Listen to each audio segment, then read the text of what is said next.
Welcome to OTT junction Bigg Boss Tamil season 7.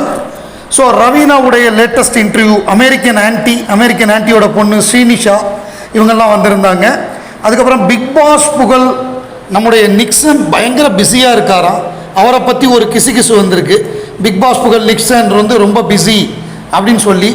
அதுக்கப்புறம் Archana fans meet அடுத்த மாதம் நடக்க போகுது அப்படிங்கிற மாதிரியான சில தகவல்கள்லாம் வருது. ஸோ இது மூணு தான் நம்ம பார்க்க போகிறோம். ஸோ முதல்ல வந்து பிக் பாஸ் புகழ் நிக்சன் ரொம்ப பிஸி அப்படின்னு சொல்லிட்டு ஒரு செய்தி வந்திருக்கு. அதாவது பிக் பாஸ் சீசன் 7 மிகப்பெரிய பேசும் நட்சத்திரமாக ஜொலித்த நிக்சனுக்கு பல்வேறு வகையில் வாய்ப்புகள் வருகின்றன.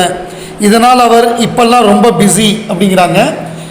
பிக் பாஸில் என்ன புகழ் பெற்றார் நிக்சனு, அவருக்கு என்ன பிஸி அப்படின்னா இது சம்மந்தமாக ஒரு குரூப்பில் வந்து இந்த போஸ்ட்டை போட்டிருந்தாங்க. அவரை போட்டு வெளுன்னு வெளுத்துக்கிட்டு இருக்காங்க. அப்படி என்ன போட்டிருக்காங்க அப்படின்னு அந்த கமெண்ட்ஸை படிப்போம். பிக் பாஸ்ல என்ன புகழ் அடைஞ்சாரு, பிக் பாஸ் புகழ்னு போடுறீங்களே, அப்படி என்னதான்டா புகழ் அடைஞ்சாரு அப்படின்னு கேட்டு அதுக்கு கமெண்ட்ஸ் எல்லாம் கீழே பார்த்தா தோனி கிங் அப்படின்னு ஒருத்தர் ஐஷுவா தடவிட்டு இருந்தான் அப்படின்னு ஒருத்தர் போட்டிருக்காரு. இன்னொருத்தர் வந்து ரொம்ப பயங்கரமான கெட்ட வார்த்தை, அதை நம்ம சொல்ல முடியாது. ஆர் யூ ஒரு டேஷும் கிளிக்கல அப்படின்னு போட்டிருக்காங்க. காலிப்பய நிக்சன் எப்போதும் பிஸி தான்.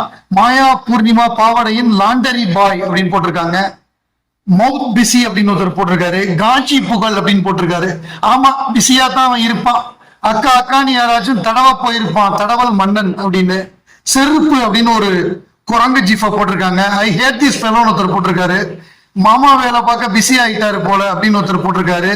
பிஸியா இருக்க மாட்டாரு, ஆயா பூர்ணிமாவையும் ஐஷுவையும் துரத்திட்டு இருப்பாரு அப்படின்னு போட்டிருக்காரு. ஒருத்தர் ஹாஹான்னு போட்டிருக்காரு.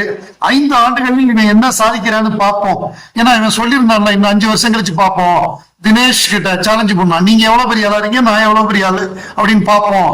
இந்த டைரியில இன்னைக்கு தேதியை குறிச்சு வச்சுக்கணும் உங்க கேலண்டர்ல அப்படின்னு தொடையடிச்சு ஒரு சவால் விட்டான். அந்த குழுவில் யாரையும் சுத்தமா பிடிக்காது, ஆனால் யாரையும் குறைவாக பதிவிடுவது சற்று டேஷாக உள்ளது, திறமைக்கு முன்னுரிமை கொடுப்போம் அப்படின்னு போட்டிருக்காங்க. அட்வைஸ் மாதிரி ஒரு பொண்ணை பாடி ஷேமிங் பண்ணுவான், அதை மன்னிப்பு கேட்கிற மாதிரி நடிப்பான், அப்புறம் வேற யாரையாவது தட்டி கேட்டா சொருகிடுவேன்னு சொல்லுவான். இதெல்லாம் பார்த்துட்டு நாங்க இவனுக்கு வந்து இது பண்ணணுமா, அப்படிதான் பேசுவோம் திருப்பி அடிச்சிட்டாங்க. எடுப்பு செக்ஷன் அப்படின்னு சொன்னாங்க. பிக் பாஸில் கலந்து கொண்ட இதுவரை சுமார் 150 பேரில் ஒருவரை தவிர வேற யாராவது விளங்குனதாக தெரியுமா அப்படின்னு போட்டிருக்காங்க. டே செக்ஸான்னு ஒருத்தர் போட்டிருக்காரு. நிறைய ஜிஃப், ஒரு நாயை வந்து கல் எடுத்துட்டு துரத்துற மாதிரி போட்டிருக்காங்க. ஸோ இந்த மாதிரி நிறைய வாழ்த்துக்கள் நிக்சனுக்கு குவியுது.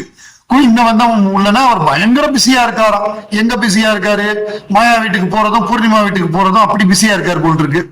அமெரிக்கன் ஆன்ட்டி, அதாவது பிக் பாஸ்ல வந்து அந்த ஃப்ரீஸ் டாஸ்க் ஃபேமிலி ரவுண்டில் வந்து ரவீனாக்கு வந்து சின்ன வயசுலேருந்தே அவங்களுக்கு ரொம்ப க்ளோஸ் ஃப்ரெண்ட் அவங்க அம்மாவுக்கு. அவங்க வந்து அமெரிக்கன் ஆன்ட்டி வந்தாங்க. அவங்க வந்து மணியை வந்து சகட்டு மெனிக்கு வெளுத்து வாங்கி பயங்கரமாக பேசினாங்க. உள்ளே வந்து கோட் ரெட் அப்படின்னு வேறு சொன்னாங்க. ரவீனாவை வேற போட்டு வெளுத்து வாங்கினாங்க. ஸோ பயங்கரமான அட்வைஸ்லாம் பண்ணாங்க. பயங்கர ஃபேமஸ் ஆகிட்டாங்க. சோஷியல் மீடியாவில் அவங்கள போட்டு பொலன்னு பொலந்து தள்ளிட்டானுங்க. ரவீனா ஃபேமஸ் ஆனாங்களோ இல்லையோ, உள்ளே போய் இந்த அமெரிக்கன் ஆன்ட்டி ஃபேமஸ் ஆகிட்டாங்க. அவங்க என்னென்னா ப்ரீவியஸ் சீசன் எல்லாம் பார்த்துட்டு பிரதீப் வந்து கவினை அரைஞ்சது, அப்புறம் லாஸ்லியாவோட ஃபாதர் வந்து லாஸ்லியாவை விட்டு ரைடு விட்டது, சிவானியோட அம்மா சிவானியை ரைடு விட்டது, இதெல்லாம் பார்த்துட்டு நம்மளும் போய் ஃபேமஸ் ஆகணும் அப்படின்னு போனாங்க. ஒருவேளை உங்களுக்கு சீரியலில் மாமியார் வேஷம் கிடைச்சாலும் கிடைக்கும்னு நினைக்கிறேன். அந்த மாதிரி பட்டையை கிளப்பிட்டாங்க. இது வந்து வெளியில் பயங்கர நெகட்டிவ் கமெண்ட்ஸு. அவங்க அதுக்கு என்னென்னா, இந்த நெகட்டிவ் கமெண்ட்ஸ் எல்லாம் நான் பெருசாக எடுத்துக்கல, இதுக்கெல்லாம் நான் பதில் சொல்ல மாட்டேன், என் பொண்ணு மாதிரி தான் அவளை நினச்சேன், அவள்கிட்ட நான் சொல்ல வேண்டியதை சொன்னேன் அப்படின்னு சொல்கிறாங்க. அதுக்கப்புறம் வந்து அந்த கோட் ரெட்டுன்னா என்னன்னு கேட்டாங்க. கோட் ரெட்டுன்னா அவங்களுக்கும் தெரியாதான், ரவீனாக்கும் தெரியாதான், என்னை சொல்ல சொன்னாங்க நான் சொன்னேன் அப்படின்னு பச்சை பொய்ய சொல்கிறாங்க.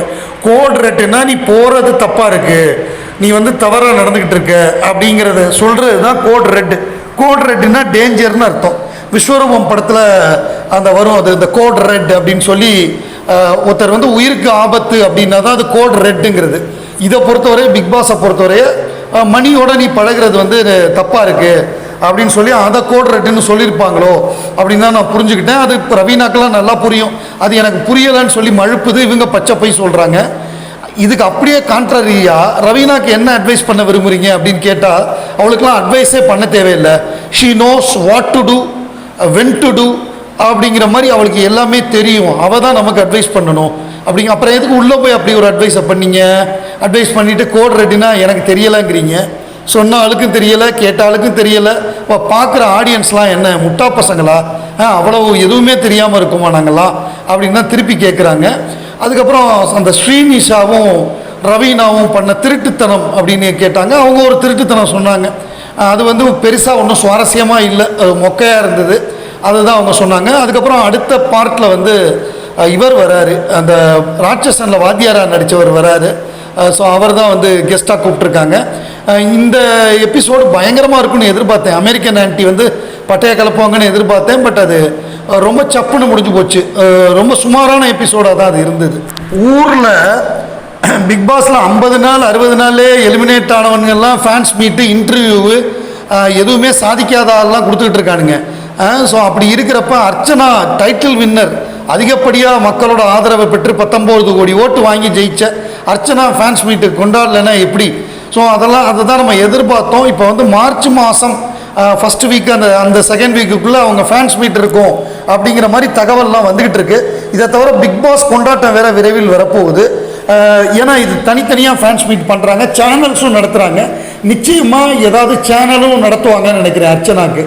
அந்த இவங்க பண்ண மாதிரி எஸ்எஸ் மியூசிக் பண்ணுற மாதிரி அந்த மேடை, பிகைன் வுட்ஸ் மேடை, இந்தியா கிளிட்ஸு, எஸ்எஸ் மியூசிக்கு, அந்த மாதிரி எல்லாருமே நடத்துவாங்க. ஏன்னா ஒன்றுமே பண்ணாத ரவீனா, ஒன்றுமே பண்ணாத ஆள்களெல்லாம் கூப்பிட்டு வச்சு பேட்டி எடுத்து ஃபேன்ஸ் மீட்லாம் வச்சுக்கிட்டு இருக்காங்க. அப்போ ரியலாக பயங்கரமாக ஃபேன்ஸ் இருக்கிற அர்ச்சனாவுக்கு பண்ண மாட்டாங்களா என்ன? நிச்சயம் பண்ணுவாங்க. ஆனால் அர்ச்சனா அதுக்கு டேட்டு கொடுக்கணும். அவங்களும் ஃபேன்ஸ் மீட்டுக்கு வந்து ஒத்துக்கிட்டு இருக்காங்கன்னு நினைக்கிறேன். அநேகமாக மார்ச் மாதம் விரைவில் அதுக்கான அறிவிப்புகள் வரும். ஸோ அப்படி வர்றப்ப அது மிகப்பெரிய லெவலில் இருக்கும். ஃபேன்ஸ் இன்ட்ராக்ட் பண்ணுற மாதிரி, மற்றவங்க பண்ணாத மாதிரி நம்ம கேள்வி கேட்குற மாதிரி இருக்கணும். ஸோ அப்போ தான் வந்து ஃபேன்ஸ் வந்து எவ்வளோ தூரம் அவங்கள வந்து லவ் பண்ணுறாங்க, எப்படி அவங்கெல்லாம் ஓட்டு போட்டாங்க, என்னென்னலாம் பண்ணாங்கன்னு எடுத்து சொல்கிற மாதிரி, என்னென்ன அவங்க பண்ண சம்பவங்கள்லாம் அவங்களுக்கு பிடிச்சிருந்தது, புள்ளிக்கு அங்கே வெளுத்தது, அதுக்கு முன்னாடி அவங்க வந்து அழுதப்ப வருத்தப்பட்ட ஃபேன்ஸு, திருப்பி அடிக்கிறப்ப கொண்டாடின ஃபேன்ஸு, அவங்களோட பாட்டுக்கு உள்ள பாட்டு திறமைக்கு உண்டான ஃபேன்ஸு, அதே மாதிரி அவங்க நடிப்பு திறமை, அந்த ஈஸ்வரி கேரக்டர் தீஸ்வரியா பட்டைய கிளப்புனது, இந்த மாதிரி பல விஷயங்களை வந்து ஷேர் பண்ணணும். அதுக்கு முன்னாடி டாக்ஸிக் காதல் வெளியில் வரும்னு நினைக்கிறேன் சீக்கிரமாக இந்த மாதத்துக்குள்ளே, அல்லது ஃபஸ்ட் வீக்கில் வரலாம். ஏன்னா அது வந்து லவ்வர்ஸ் டேக்கு வரும், அப்படி வேலண்டைன்ஸ் டேக்கு வரும்னு தான் முதல்ல எதிர்பார்த்தோம். பட் தள்ளி போகுது சில காரணங்கள்னால.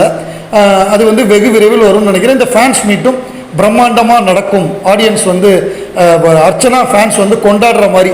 ஏன்னா ஹையஸ்ட்டு ஃபேன் பேஸ் உள்ளது அர்ச்சனா தான். மற்றவங்கெல்லாம் சிங்கிள் டிஜிட் ஓட்டு தான் வாங்கினாங்க.